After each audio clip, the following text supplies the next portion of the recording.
Ang reference niya dito, yan. Ang ganda ng marker nito, oh. Patungo siya dito sa kawayan. Yan.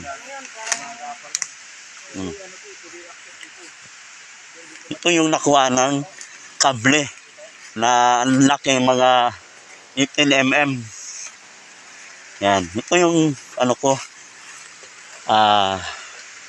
nagagandaan dito. Yung ulo ng panog, kinat mo sa bato na mayroon step. Yan. Ito yun. Tapos may alignment siya doon sa kabila. Pointing dito.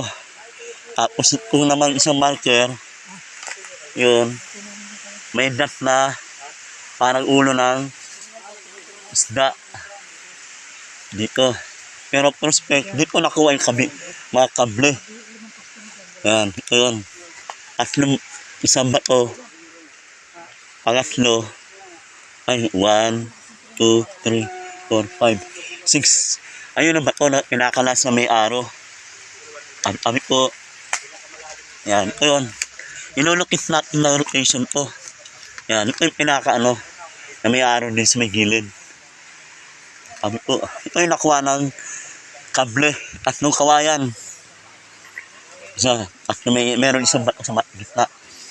Yan, itirahin natin ito na location. LV8. Tsaka Tesla. Okay. Oo, ano, ganyan na. 12 feet, 4 meters lang. Problema tubig,